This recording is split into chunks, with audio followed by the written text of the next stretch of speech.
ನಮಸ್ಕಾರ, ನಾನು ನಿಮ್ಮ ಆಯುರ್ವೇದ ಡಾಕ್ಟರ್ ಪ್ರಜ್ವಲ್ ಹಿರೇಮಠ. ಮಕ್ಕಳಾಗ್ತಿಲ್ಲ ಅನ್ನೋವಂತಹ ಸಮಸ್ಯೆ ಏನಿದೆ ಈಗ ನಾರ್ಮಲಿ ಕೇಳ್ತಿರುತ್ತೆ ಯೂಶ್ವಲಿ. ಯಾಕೆ ಮಕ್ಕಳಾಗ್ತಿಲ್ಲ ಅನ್ನೋದು ಒಂದು ಪ್ರಾಬ್ಲಮ್, ಏನೋ ಒಂದು ಸಮಸ್ಯೆ. ಅದು ಯಾಕೆ ಆಗ್ತಾಯಿಲ್ಲ ಅನ್ನೋದಂತಹ ಒಂದು ಕಂಡೀಷನ್. ಈಗ ನಾರ್ಮಲಿ ಹೇಗಂದರೆ ಎಲ್ಲರೂ ಮದುವೆ ಆಗೋ ಟೈಮ್ ಏಜ್ ಡಿಫ್ರೆನ್ಸ್ ಆಗುತ್ತೆ. ಅಂದರೆ ಎಲ್ಲ ಸೆಟ್ಲ್ ಆಗಬೇಕು, ಅದಾದಮೇಲೆ ಮದುವೆ ಆಗಬೇಕು, ಆಮೇಲೆ ಎಲ್ಲ ಪ್ಲ್ಯಾನ್ಸ್ ಇರುತ್ತೆ. ಅದು ಒಂದು ಕಡೆ. ಆದರೆ ಅದರಿಂದ ಏನಾಗುತ್ತೆ ಅಂತಂದರೆ ಈಗ ಹುಡುಗರಲ್ಲಿ ಸ್ಪರ್ಮ್ ಮೊಟಿಲಿಟಿ ಆಗಲಿ, ಆ ಸ್ಪರ್ಮ್ ಹೆಲ್ತ್ ಏನಿದೆ ಅಲ್ಲ ಅದು ಕ್ಷೀಣಿಸ್ತಾ ಬರುತ್ತೆ ಒಂದು. ಇನ್ನೊಂದು, ಈಗ ಮಹಿಳೆಯರಲ್ಲಿ ಏನಾಗುತ್ತೆ ಅಂತಂದರೆ ನಾವು ಅಬ್ಸರ್ವ್ ಮಾಡಬೇಕಾಗತ್ತೆ ಅವ್ರದ್ದು ಪೀರಿಯಡ್ಸ್ ಎಲ್ಲ. ಈಗ ನೋಡಿ PCOD ಪ್ರಾಬ್ಲಮ್ಸ್ ಎಲ್ಲ ನಾವು ನಾರ್ಮಲಿ ಕೇಳ್ತಾ ಇರ್ತೀವಿ.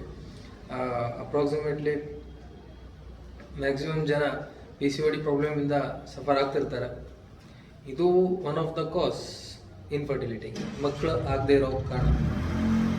ಮತ್ತು ನಾವು ಇದನ್ನೆಲ್ಲ ನಾವು ನೋಟಿಸ್ ಮಾಡಬೇಕಾಗುತ್ತೆ. ನಮ್ಮಲ್ಲಿರುವಂಥ ಒಂದು ಸ್ಕ್ಯಾನಿಂಗ್ ಸೌಲಭ್ಯ ಏನಿದೆ ಅಲ್ಲ, ಇದನ್ನು ನಾವು ಬಳಕೆ ಮಾಡಿಕೊಂಡು ಏನು ತೊಂದರೆ ಆಗಿದೆ ಅವ್ರ ಬಾಡಿಯಲ್ಲಿ ಅಂತಂದು ನಾವು ನೋಟಿಸ್ ಮಾಡಿ ಅದನ್ನು ನಾವು ಮತ್ತೆ ಕನ್ಫರ್ಮ್ ಮಾಡೋಕ್ಕೆ USG ಅಬ್ಡೋಮಿನ್ಸ್ ಅದೆಲ್ಲ ಇರುತ್ತೆ. ಅದನ್ನು USG ಅಬ್ಡೋಮಿನಲ್ ಪೆಲ್ವಿಸ್ ಅಂತ ಇರುತ್ತೆ. ಅದನ್ನು ನಾವು ಮಾಡಿಕೊಂಡು ದೆನ್ ನೆಕ್ಸ್ಟ್ ಏನು ತೊಂದರೆ ಏನಿದೆ ಅಂತ ನಾವು ನೋಟಿಸ್ ಮಾಡ್ತೀವಿ.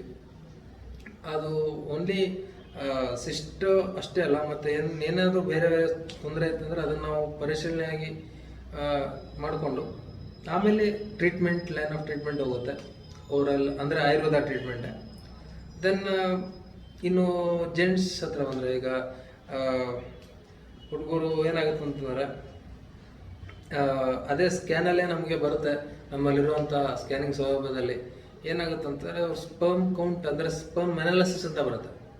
ಸ್ಪರ್ಮ್ ಅನಾಲಿಸಿಸ್ ಅಂದರೆ ನಾವು ಎಲೆಕ್ಟ್ರೋಮ್ಯಾಗ್ನೆಟಿಕ್ ವೇವ್ಸ್ ಇಟ್ಕೊಂಡು ನಾವು ಮಾಡ್ತೀವಲ್ಲ, ಸೊ ಆ ಸ್ಕ್ಯಾನಿಂಗ್ ಥ್ರೂ ಸ್ಪರ್ಮ್ ಅನಾಲಿಸಿಸ್ ಏನಾಗುತ್ತೆ ಅಂತಾರೆ ನಾವು ಅಪ್ರಾಕ್ಸಿಮೇಟ್ ಗೊತ್ತಾಗುತ್ತೆ ಅದರದ್ದು ಎಷ್ಟು ವೇರಿಯೇಷನ್ಸ್ ಇದೆ ಅಂತ ಅನ್ನೋದು.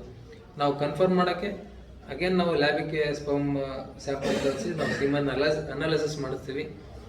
ಸೊ ದ್ಯಾಟ್ ಕನ್ಫರ್ಮೇಷನ್ ಮಾಡ್ತೀವಿ. ಅದಾದಮೇಲೆ ಮತ್ತು ಇನ್ನಿತರೆ ಪ್ರಾಬ್ಲಮ್ ಏನಾದರೂ ಇದ್ದರೆ, ಈವನ್ ಎರೆಕ್ಟೈಲ್ ಡಿಸ್ಫಂಕ್ಷನ್ ಇರ್ಬೋದು, ಪ್ರೀಮೆಚೂರ್ ಇಜಾಕ್ಯುಲೇಷನ್ ಅಂತ ಇರುತ್ತೆ, ಇವನ್ನೆಲ್ಲ ನಾವು ನೋಟಿಸ್ ಇಟ್ಕೋಬೇಕಾದ್ರೆ ನಾವನ್ನೆಲ್ಲ ನೋಟಿಸ್ ಮಾಡಿ ದೆನ್ ನಾವು ಟ್ರೀಟ್ಮೆಂಟ್ ಕೊಡೋಕ್ಕೆ ಸ್ಟಾರ್ಟ್ ಮಾಡ್ತೀವಿ. ನಮ್ಮಲ್ಲಿರುವಂತಹ ಆಯುರ್ವೇದ ಪದ್ಧತಿಯ ಏನು ಮೆಡಿಸಿನ್ಸ್ ಏನಿದೆಯಲ್ಲ ಅದನ್ನು ಬಳಕೆ ಮಾಡಿಕೊಂಡೆ ಆದಷ್ಟು ಸುಮಾರು ಜನಕ್ಕೆ ಈ ಸೌಲಭ್ಯನೂ ಒದಗಿಸಿಕೊಟ್ಟಿವಿ ಅನ್ನೋ ನಮಗೊಂದು ಖುಷಿ ಇದೆ. ಯಾಕಂದರೆ ಒಂದು ಏನು ಮಕ್ಕಳು ಆಗದೆ ಇರುವಂಥ ಕಂಡೀಷನಿಂದ ಮಕ್ಕಳು ಆಗೋ ಕಂಡೀಷನ್ ಏನಿದೆ ಅಲ್ಲ ಅದು ಅವ್ರಿಗಷ್ಟೇ ಗೊತ್ತದು ಆ್ಯಕ್ಚುಲಿ. ಸೊ ಅವರು ಆ ಮುಖದಲ್ಲಿ ಮಕ್ಕಳಾದಮೇಲೆ ಅವ್ರ ಮುಖದಲ್ಲಿ ಏನು ಖುಷಿ ಕಾಣುತ್ತಲ್ಲ ಅದು ಎಕ್ಸ್ಪ್ಲೇನ್ ಮಾಡೋಕ್ಕಾಗಲ್ಲ, ಜಸ್ಟ್ ಅದನ್ನು ಫೀಲ್ ಮಾಡ್ಕೋಬೇಕಾಗುತ್ತೆ.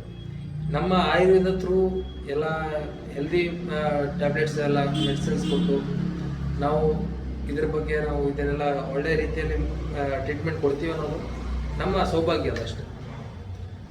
ಧನ್ಯವಾದ, ನಮಸ್ಕಾರ.